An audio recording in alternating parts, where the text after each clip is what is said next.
pekatnya hati kerana ihsan. Lepas tu kita tak payah pergi jauh, kita tak tunggu nak kena ceramah pada dia, nak kena berdebat dengan dia, tak perlu. Kadang-kadang kita buat ihsan kepada dia, dan kita kaitkan dengan agama kita. Nabi kita ajar buat begini.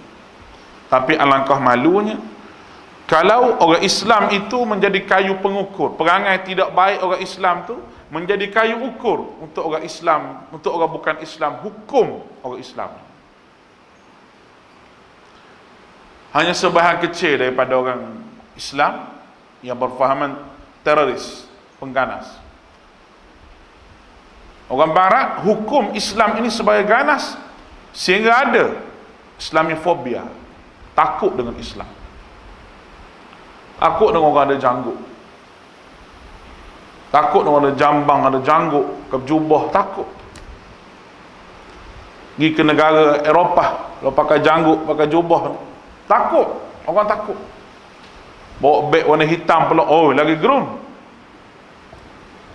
Takut istishhad, mati syahid. Istishhad ni maknanya apa? Bunuh diri.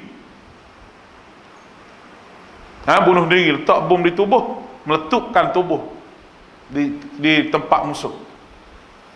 Dibincang oleh ulama dengan begitu panjang berkenaan dengan perkara tersebut. Tapi yang saya nak beritahu pada tuan-tuan, Islam tak pernah paksa, itu jelas. Kerana tauhid adalah satu benda yang bersesuaian dengan fitrah itu. Kemudian, faman yakfur bit-taghut, oleh itu siapa yang ingkar kepada taghut. Taghut bermaksud segala yang dipuja selain daripada Allah Subhanahu wa taala. Kalau kita nak tahu taghut itu siapa, kita tengok dalam suratul Nisa ayat yang ke-51. Suratul Nisa ayat yang ke-51, kita akan jumpa siapa yang disebutkan sebagai taghut. Baik.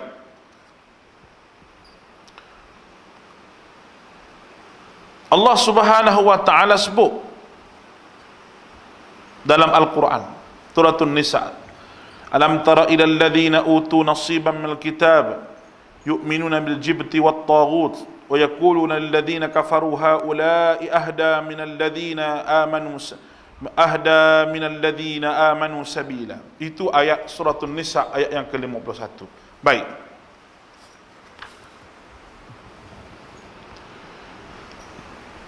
Ayat ini la ikraha fid din, qad tabayyana ar-rusyd minal ghayy, faman yakfur bit-taghut. Siapa yang Allah Taala sebut tadi ingkar kepada taghut. Sekarang ni kita nak tahu apa dia taghut tu. Orang nak sebut taghut tu apa dia taghut ni? Secara bahasanya taghut ni asal daripada perkataan tagha. Ya tu tak ada titik. Tagha dia panggil. Tagha ni makna apa? Melampaui batas, ataupun benda yang melimpah. Kita contoh, kita letak air dalam gelas, letak sampai melimpah. Melimpahnya air itu disebut sebagai tagha. Sebagaimana Allah Ta'ala sebut dalam suratul Haqqah ayat yang ke-11, inna lamma taghal ma'u hamalnakum fil jariyah. Yang bermaksud sesungguhnya ketika air melampaui batas, kami bawa kalian ke perahu. Ini cerita Nabi Nuh. Taghal ma' makna benda yang terlampau, lebih daripada had dan keperluan. Baik. Dari segi syarak, kita tengok apa yang disebut oleh Imam Ibn Qayyim rahimahullah yang saya sempat ambil tadi. Taghut ni dia kata adalah segala sesuatu yang menyebabkan seorang hamba melampaui batasannya, baik suatu yang diibadahi, ditaati dan diikuti. Dia buat definisi taghut ni, dari sudut syarak itu sebarang benda, segala sesuatu yang menyebabkan manusia ni lebih daripada batas seorang hamba Allah Ta'ala. Sebab kita hidup ini jadi hamba Allah. Apabila dia tu buat satu perkara yang lebih daripada nak jadi hamba Allah Ta'ala, bermakna dia musuh Allah. Sepatutnya buat begini, dia buat lain. Sama ada benda yang diibadahi lebih daripada Allah, ditaati kepada yang lain daripada Allah, diikuti selain daripada apa yang disebut oleh Nabi, apa yang disebut difirmankan oleh Allah dan disunnahkan oleh Nabi SAW, maka dia tersebut disebut sebagai taghut. Baik, Syekh Muhammad At-Tamimi rahimahullah menyebut, dia kata taghut tu ada banyak, dia kata. Yang boleh disimpulkan di sini 5 taghut, jenis 5 taghut. Yang pertama sekali, iblis laknatullah. Kalau kita disebut iblis, kena ada gelaran dia laknatullah. Kalau syaitan, kena ada gelaran dia ar-rajim, syaitan ar-rajim. Kenapa Allah Ta'ala sebut dan Nabi pun sebut iblis laknatullah ni? Kenapa? Kerana gelaran dia. Dia dilaknat oleh Allah Ta'ala ila yaumi, sampai hari akhirat. Itu bos dia. Dan iblis ni, kata Syekh Muhammad At-Tamimi, merupakan pemimpin kepada taghut. Bos yang paling besar sekali lah. Kenapa? Kerana dia ibadahi, orang ibadah pada dia, orang ikut dia, sekaligus ditaati dan redha dengan apa yang disuruh oleh iblis. Maka iblis ni dia ada tentera dia, terdiri daripada syaitan, daripada golongan jin dan daripada golongan manusia. Bermakna manusia pun ada hak jadi syaitan, jin pun ada jadi syaitan. Syaitan hak jin, hak mengganggu orang, hak diatur oleh dukun apa dia untuk mensihir orang. Syaitan daripada kalangan jin. Syaitan daripada kalangan manusia ni hak ajak orang kepada jahat, hak ajak orang kepada pecah belah, hak ajak orang kepada kemaksiatan, kemungkaran, kemusnahan. Itu nama je dalam IC itu manusia, tapi itu kerja iblis. Baik. Allah Ta'ala sebut dalam Al-Quran, dalam surah Yasin, alam ma'ahad ilaikum ya bani adam alla ta'budu syaitan innahu lakum aduwwum mubin. Allah Ta'ala kata, bukankah aku telah memerintahkan kepada kamu wahai anak Adam supaya tidak menyembah syaitan yang menjadi kroni kepada iblis. Sesungguhnya syaitan itu adalah musuh kamu yang nyata. Surah Yasin ayat ke-60. Allah Ta'ala sebut alam a'had ilaikum ya bani Adam, wahai anak Adam. Kenapa Tuhan sebut dengan anak Adam? Kenapa tak sebut dengan benda lain?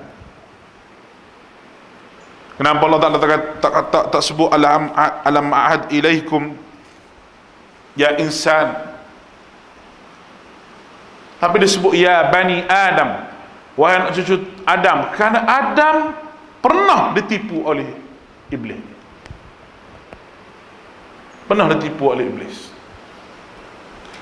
Jadi wahai anak cucu yang pernah ditipu oleh iblis, jangan dia ikut orang yang menipu kamu, sebab dialah yang menipu datuk nenek kamu. Kalau kita lah orang yang pernah tipu tok wan kita, takkan kita nak pergi berkawan dengan dia? Dia buat lari duit tok wan kita 200,000. Kita hak jadi cucu ni ribat baik pula dengan dia. Tak logik. Kalau saya jadi cucu, aku katok mampu. Buat mari duit aku tu balik, duit tok wan aku ni. Sebab apa? Sebab itu hak kita. Tidak ada orang yang nak pergi berkawan dengan dia. Syaitan ni, iblis ni tipu tak orang kita hak dulu, yang menyebabkan terlucut segala nikmat yang Allah Ta'ala berikan kepada kita. Bermakna Allah Ta'ala nak beritahu di situ bahawa kalau kamu ikut syaitan, nikmat akhirat tidak ada, nikmat dunia ada. Minum arak jadi khayal, zina tak kena duit banyak, dah zina tak kena duit banyak, pergi di Kuala Lumpur tu. Tak payah pergi Kuala Lumpur lah, zaman sekarang ni ada aplikasi dah nak berzina dalam telefon ni. Ni dalam telefon ni ada aplikasi nak berzina, nak tempah orang perempuan. Ada aplikasi. Bahaya tak bahaya? Tuan-tuan nak tahu berapa? Transfer dulu, bank dulu. Sebab dia ada broker, jadi orang tengah dia. Contoh macam Shopee. Orang duk beli dalam Shopee dalam telefon ni. Shopee tu orang tengah di antara penjual dengan pembeli. Dia ambil untung situ, pengurusan dia. Ada juga hak berzina, mudah je. Tapi kalau nikah lain, berperang macam Palestin dengan Israel, payahlah. Marah orang perempuan. Sebab apa? Sebab Allah Ta'ala buka berzina itu mudah. Mudah untuk nak beritahu pada kita, kita kena kawal diri kita. Syaitan menipu habis, sampai tahap habis dia tipu. Segenap segi dia masuk. Alam ahad ilaikum ya bani Adam alla ta'budu syaitan. Tipu yang paling hebat sekali, sehingga kita menyembah dia dan kita menjadi taghut sama dengan dia. Sembah dia maknanya apa? Bukan sembah berhala tu salah satu daripada ciri dia,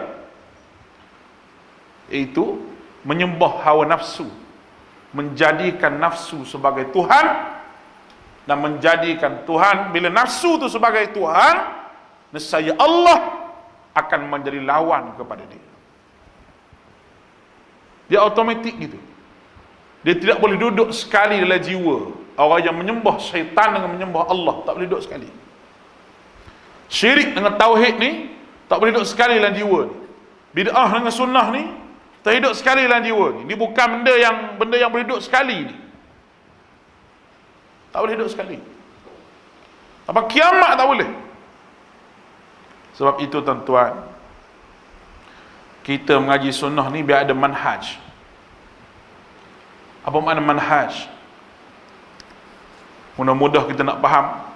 Biar ada rumah lah jiwa kita ni, rumah sunnah, tempat nak letak akidah. Manhaj kita salafus salih. Itu manhaj kita, benda yang kita pegang, rumah yang ada pada hati kita. Tapi kalau kita dok belajar sunnah ni saja, sunnah yang tu, sunnah yang ni, baca ni sunnah, baca tu sunnah, tapi tidak ada manhaj akidah, mari orang cerita bab tu bab ni, kita mudah terkeluar daripada manhaj sunnah. Mudah terkeluar. Sebab orang yang ada manhaj, dia tidak akan lawan manhaj yang dia anuti, dan dia ada prinsip untuk pegang sampai kiamat. Sebab akidah benda yang bukan berubah. Akidah tak berubah. Zaman era dakwah, zaman-zaman Nabi Nuh sampai ke sekarang ni tak berubah akidah. Ani abudullah wajtanibut taghut. Ani abudullah wajtanibut taghut. Jadi hamba Allah lawan taghut. Hamba Allah lawan taghut. Tidak mungkin orang yang bermusuh dengan musuh dia boleh duduk satu sekali, kecuali orang tak ada prinsip ataupun matlamat dunia, ataupun matlamat dunia. Al-Quran telah sebut kepada kita, ada benda yang boleh kita bercakap dengan musuh, ada benda yang tak boleh kita bercakap. Rahsia sulit tak boleh bercakap dengan musuh. Sehingga Nabi panggil Hatib bin Baltah. Karena itu benda yang sulit. Tak boleh. Bid'ah dengan sunnah kita juga. Nak kawan boleh. Tapi kalau kita letak manhaj saya begini, manhaj awak begini, tak boleh. Kita tak boleh duduk sekali. Sebab apa? Sebab manhaj awak tak betul. Manhaj awak tu bid'ah. Manhaj kita sunnah. Lepas tu saya pesan pada hak nak faham sunnah tu, biar mengaji akidah, biar ngaji manhaj, baru kita tak lari. Tak akan lari lah kalau ada manhaj tak lari, insyaAllah tak lari. Beza pendapat tu biasalah, nak lari tidak. Nah, bak renggang sah, jarak sah ni, ada orang berbeza pendapat. Bukan kita je ulama dunia tu, bukan kita je beza pendapat ni. Ada kata tak boleh lah kita kena rapat, ada kata tak boleh kita kena renggang. Renggang sebab apa? Nak jaga nyawa. Sebab sekarang ni musim ini, bukan kita nak renggang selama-lamanya, sampai satu tahap barulah kita apa? Manhaj. Bergaduh sakang ke tak? Tak bergaduh. Tapi orang tak ada manhaj, dia bawa pergaduhan ini kepada benda-benda yang tidak pernah disebut oleh Nabi SAW, yang tidak pernah difaham oleh para sahabat. Sehingga kan bagi dia cerita yang disebut oleh kusas ni makna apa? Oleh pencerita, penglipu lara, lebih hebat lagi daripada apa yang orang duk baca hadis. Apa orang duk baca hadis berkenaan dengan begini-begini, salah faham hadis Dajjal begini-begini, bagi dia tak hebat. Yang hebatnya orang duk cerita mengarut, hok duk kait dengan Spiderman, dengan Ultraman, hok tu hebat lagi.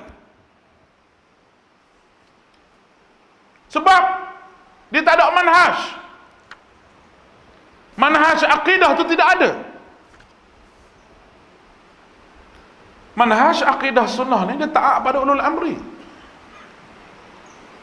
Tak setuju macam mana dengan ulul amri, tapi tak berontak. Tak berontak. Kerana kita diperintah supaya taat dalam perkara ma'ruf, perkara yang baik. Kita tidak diperintah supaya taat dalam perkara yang tidak baik. Dan saya yakin pemerintah yang beragama Islam, dia suruh benda baik. Dia suruh pergi masjid, kita taat. Orang yang sanggup buat sunnah dalam masjid ni, khususnya negeri Perlis ni, itu orang yang ada manhaj. Manhaj sunnah, manhaj akidah. Sebab manhaj salaf mesti taat kepada ulul amri. Sebab tu dia ikut garis panduan, sebab dia taat pada ulul amri. Yang nak rakyat orang kampung, rakyat orang ni, kerana dia tidak ada manhaj dalam sunnah. Boleh faham tu? Tak faham lagi, tak tahulah, kuat gitu dah. Cakap pasal macam nak bersoyok dah tekuk ni. Bismillah. Lepas tu saya suruh tuan-tuan mengajilah akidah, mengaji. Biar kita tahu hak mana syirik, hak mana tidak. Biar kita tahu sungguh hak Nabi betul-betul, hak salah sungguh-sungguh. InsyaAllah kita tak lari. Hak tak lari ni, hak Nabi kata kamu kena gigit sunnah ina garham kamu, kena gigit sungguh-sungguh. Sebab musuh akan cerai beraikan, terutamanya iblis ni. Dia pergi pada orang-orang yang dilantik dah ni, ada jiwa-jiwa iblis daripada kalangan jin dan juga manusia. Baik, yang kedua, kita hurai tauk pada malam ni, biar faham betul-betul. Yang kedua, barang siapa yang disembah selain daripada Allah dan dia redha, semua yang redha dijadikan sembahan selain daripada Allah, dia termasuk tagut. Baik disembah masih hidup ataupun sudah mati, dia redha untuk dijadikan sembahan dengan bentuk ibadah apapun. Hal ini disebut oleh Allah Subhanahu wa taala, wa man yaqul minhum inni ilahum min dunihi fadzalika najzihi jahannam kadzalika najzi az-zalimin. Al-Anbiya ayat 29. Dan barang siapa di antara mereka mengatakan, sesungguhnya aku adalah Tuhan selain Allah, maka orang itu kami berikan balasan neraka Jahannam. Demikian kami memberikan pembalasan kepada orang zalim.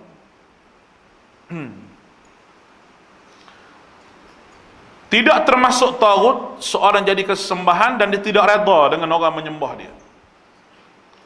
Taghut tadi yang mengaku diri dia yang layak disembah, layak dihormati, sebagaimana telah berlaku kepada umat yang terdahulu. Ada orang yang dia dijadikan barang sembahan tetapi dia tidak redha. Itu bukan taghut. Orang sembah Nabi Isa, adakah Nabi Isa suruh sembah dia? Tidak. Orang suruh puja wali, kubur wali lah, kubur siapa pun. Imam Syafi'i contoh orang puja kubur dia tu. Ada di Mesir. Budak-budak nak exam tu dia tulis hajat apa semua dia letak dalam kubur Imam Syafi'i tu. Suruh Imam Syafi'i berdoa. Oh pening sungguh. Mengaji Mesir pun pening juga. Tu saya kata tak ada manhaj tu. Tak ada manhaj jadi gitu. Orang ada manhaj dia pergi mana-mana pun tak kira lah mari Tok Arab besar mana sekalipun, Tok Syekh besar mana pun, tapi kalau dia bercakap tak sesuai dengan sunnah Nabi, tak sesuai dengan akidah salaf, dia tolak. Tak kira siapa lah. Tapi orang kita budak-budak nak pergi Mesir dibawa oleh senior 4-5 tahun duduk di sana. Dia mengaji apa tak tahu. Ni cerita betul ni. Pergi melawat kubur Imam Syafi'i. Budak-budak baru. Kebetulan ada anak murid saya 2-3 orang yang pergi kerajaan lah. Dia kata, awak pergi melawat? Saya pergi melawat ustaz. Dia duduk cerita. Dia telefon video call, duduk cerita. Allah. Dah awak pergi? Pergi. Dia kata, oh berat ustaz. Dia kata. Dia kata, sebab apa? Senior tu ngaji Mesir 4-15 tahun dah.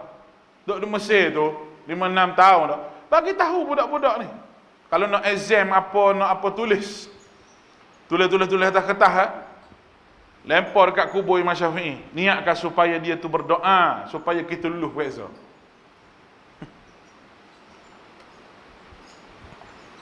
Macam mana? Budak saya 2-3 orang ni gila kepala Allah. Lepas kata, mu tak lawan.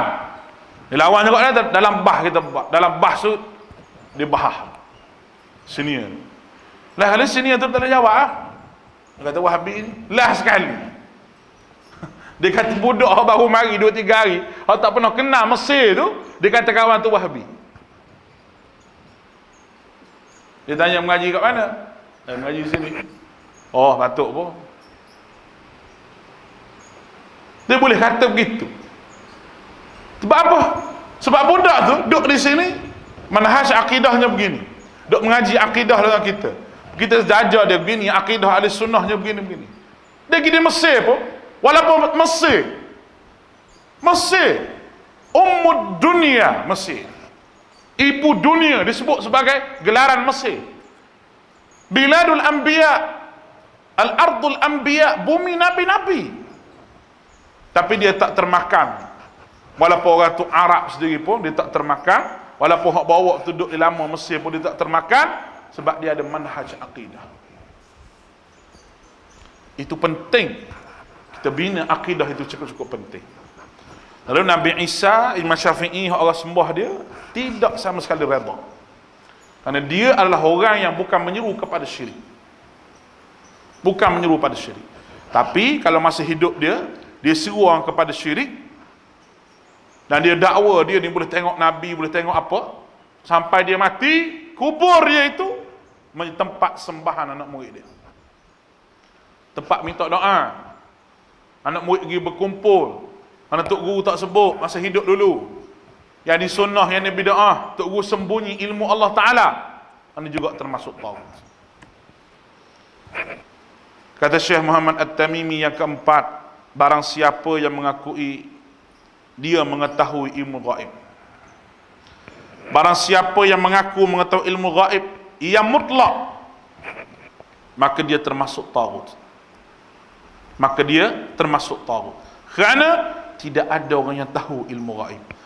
Innallaha 'indahu 'ilmus sa'ah wa yunzilul ghaitha wa ya'lamu ma fil arham wa ma tadri nafsum madza taksibu ghada wa ma tadri nafsum bi ayyi ardin tamut innallaha alimun khabir. Allah Ta'ala sebut dalam surah Luqman ayat 34, sesungguhnya hanya di sisi Allah sahajalah pengetahuan tentang hari kiamat, dan dialah yang menurunkan hujan, yang mengetahui apa yang ada dalam rahim, dan tiada seorang pun yang dapat mengetahui dengan pasti apa yang akan diusahakannya esok, dan tidak ada seorang pun yang dapat mengetahui bumi, di mana bumi dan dia akan mati. Sesungguhnya Allah Maha mengetahui, Allah Ta'ala Maha mengetahui, Allah Ta'ala innallaha alimun khabir. Allah Subhanahu wa Ta'ala Maha mengetahui segala sesuatu. Baik. Tu ayat 34 surah Luqman. Dia kata orang hak boleh tahu benda gaib dan dia mengaku benda gaib ni dia tahu, maka dia tahu. Yang keempatlah sekali, barang siapa yang menyuruh manusia menyembah dirinya secara mutlak, sebagaimana Fir'aun menyebut faqala ana rabbukumul a'la, aku Tuhan yang paling tinggi. Taghut jenis ketiga ini lebih parah daripada jenis kedua, kerana dia mengajak orang menyembahnya semata-mata, bukan menyembah Allah Azza wa Jalla. Itu memang teruk lah tu. Itu memang kafir sungguh lah. Tapi orang zaman lah ni, dia tak kata dia Tuhan. Tak kata dia Tuhan. Tidak ada orang yang mengaku. Kalau ada orang mengaku dia Tuhan, manusia kita semua ni ada orang ikut juga, mana teruk sangat lah. Kepala otak dia teruk sangat, jeng. Kepala otak ni jenis apa kita pun tak tahu. Dia boleh terima. Mungkin kerana sihir kawan tu, sebagaimana orang terima apa ni orang panggil Ayah Pin sebagai Tuhan. Yang terima tu bukan calon-calon orang, yang terima tu orang hebat-hebat. Kerana saya rasa ada penyakit di jiwa dia tu, penyakit jiwa, mental dia panggil. Mental. Tapi dia ada pengaruh, mungkin dia guna sihir dan sebagainya, Allahu a'lam. Baik. Kalau kita tengok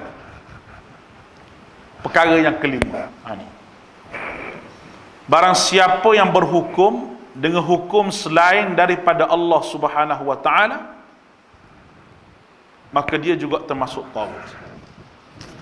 Cuma dalam bab ni, Syekh Abdul Aziz bin Baz rahimahullah, ulama besar Saudi, dia kata orang yang berhukum dengan hukum selain daripada Allah, turunkan kepada dia taghut.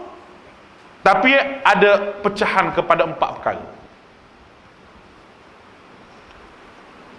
Yang pertama, orang yang mengatakan saya berhukum dengannya kerana hukum itu lebih baik daripada syariat Islam, maka hukum orang yang berkata begitu dengan keadaan dia tahu, kufur akbar dia panggil. Dia kena mengucap semula. Dia kata hukum ni lebih baik daripada Islam. Ada ke tak orang sebut begitu? Ada. Ada. Kita perlu tafsirkan semula Al-Quran mengikut peredaran zaman. Tak pernah dengar orang cakap gitu? Tak pernah baca tulisan-tulisan begitu? Mustahil tak pernah baca. Itu tulisan orientalis. Mana Quran yang ada dulu, tafsiran ulama-ulama ni dah lapuk lah. Kita perlu tajdidkan supaya ada tafsiran-tafsiran yang moden, supaya sesuai dengan kehendak zaman. Seolah-olah Al-Quran dia turun pada zaman sahabat dulu ni, macam sahabat tu tak erti sangat. Sahabat tu tak faham apa. Jadi dia tu lebih faham daripada sahabat lagi. Sebab tu dia perlu ditafsirkan pada zaman sekarang. Seolah-olahnya begitu. Padahal dia bercakap tu paling bodoh sekali. Sebab dia rasa dia cerdik. Rasa cerdik. Sedangkan kita berpegang, kita boleh mentakwilkan Al-Quran sesuai dengan zaman kita ni tanpa ada percanggahan dengan tafsiran mana-mana ulama tafsir ataupun mana-mana pendapat sahabat berkenaan dengan ayat. Kalau dalam ilmu tafsir, ilmu fiqh dia tak sama. Fiqh ni sifat dia hidup. Dia ada je perkara-perkara baru, tetapi perkara hak baru tu pun dia tak boleh berdiri dengan hukum-hukum yang baru semata-mata. Dia kena nak mendirikan hukum baru tu mesti menggunakan kaedah yang disepakati oleh jumhur ulama. Mesti. Dia tak boleh lari daripada tu. Saya pernah sebut pada tuan-tuan, dalam ilmu usul fiqh ni, mata pelajaran qiyas yang paling susah. Syarat nak qiyas tu dia ada begitu, ada begini. Maknanya ulama yang berfikir nak mengeluarkan satu hukum pada zaman hari ni, kita boleh kata dia bijak sungguh, teliti dan bijak. Walaupun kadang-kadang hukumnya tak tepat, tapi tak apalah, tak berdosa. Baik. Yang kedua, sikit lagi, orang yang mengatakan saya berhukum dengannya kerana hukum tersebut sama setara dengan syariat, ni pun boleh kufur dia. Saya pakai undang-undang ni sebab apa? Sebab dia ni sama je, Islam pun begitu. Tak boleh. Sebab hukum Islam hak lebih baik. Itu juga termasuk taghut yang kufur. Yang ketiga, orang yang mengatakan saya berhukum dengannya sedangkan berhukum dengan syariat Islam lebih afdal, tapi boleh berhukum dengan selain daripada apa yang dihukumkan oleh Allah Subhanahu wa taala. Hak ni gengar sikit dia kata. Gengar sikit. Saya berhukum dengan hukum ni bukan kata sama dah. Hukum Islam lebih afdal, tapi kita guna hak ni lah dulu. Hak Allah Taala tu kita tolak tepi dulu lah. Gengar sikit. Hak nombor 4 ni, orang yang mengatakan saya berhukum dengannya namun dia yakin tidak boleh berhukum selain daripada apa yang dihukumkan oleh Allah Subhanahu wa taala, wajib dan lebih afdal hukum Allah Subhanahu wa taala, dan saya tidak meremehkan hukum Allah Subhanahu wa taala, cuma kita gunalah ini perkara yang ada untuk menyelesaikan masalah tanpa menafikan hukum Allah. Tu tak ada masalah. Tapi selain daripada tu, dikategorikan sebagai taghut. Baik. Yang akhirnya perbincangan kita, kewajiban kufur kepada taghut. Wajib kita kufur kenapa? Berdasar kepada ayat tadi, faman yakfur bit-taghut wa yu'min billah. Mana-mana orang, siapa yang kufur kepada taghut wa yu'min billah, serta beriman kepada Allah Subhanahu wa taala, dia mesti membenci dan meninggalkan segala perbuatan-perbuatan yang dilakukan oleh taghut. Wajib dia tinggal, dia tak boleh duduk sekali. Tak boleh dia duduk sekali. Tak boleh nak samakan ibadah kepada Allah dengan ibadah pada taghut, pada iblis. Tak boleh. Tak sama sama sekali. Tak sama. Lalu Allah Ta'ala sebut penyelesaian dia, yakfur bit-taghut wa yu'min billah, dia kena beriman kepada Allah. Faqad istamsaka bil urwatil wuthqa, sesungguhnya dia telah berpegang kepada simpulan tali yang teguh dan tidak akan putus. Allah. Urwah ni bermaksud satu tali yang boleh dipegang. Urwah ni maknanya kita boleh pegang dengan tangan kita benda tersebut. Contohnya macam kita pegang steering kereta tu. Contohnya kita pegang tali yang kuat masa kita nak main tarik tali tu. Urwatul wuthqa maknanya tali yang kukuh dan tidak akan putus tali tersebut. Selepas dia yakfur bit-taghut, kufur pada taghut, wa yu'min billah. Tengok Allah Ta'ala sebut, tak ada syirik, masuk tauhid. Yang ni sahaja, faqad istamsaka bil urwatil wuthqa lam fisama laha. Dia ni tidak berpegang dengan simpulan tali yang tidak akan putus. Sebab tu saya sebut tadi, ada manhaj, itu penting. Duk di mana pun akidah dia begitu, hak Nabi. Mari orang nak kata apa pun tak ada apa. Sebab ni hak Nabi. Dia jaga hak Nabi. Dia mari masjid. Dia jadi imam. Makmum pakat tambah ikut dia. Tak apa, dia jadi imam. Sebab apa? Sebab dia hak ni hak Nabi. Adalah tu Allah Ta'ala buka pintu hati mana-mana orang nak ikut dia. Sebab keteguhan dia tu. Ni tak boleh. Orang kampung saya ni susah ustaz. Dia kata, nak main susah gitu. Apa? Hak pegang hati ni siapa dia? Hak pegang hati ni siapa dia? Allah ke siapa dia hak pegang hati ni? Allah hak pegang hati manusia. Kenapa tak angkat tangan berdoa pada Allah? Sebab tak yakin. Tak yakin itulah saya kata tak ada manhaj.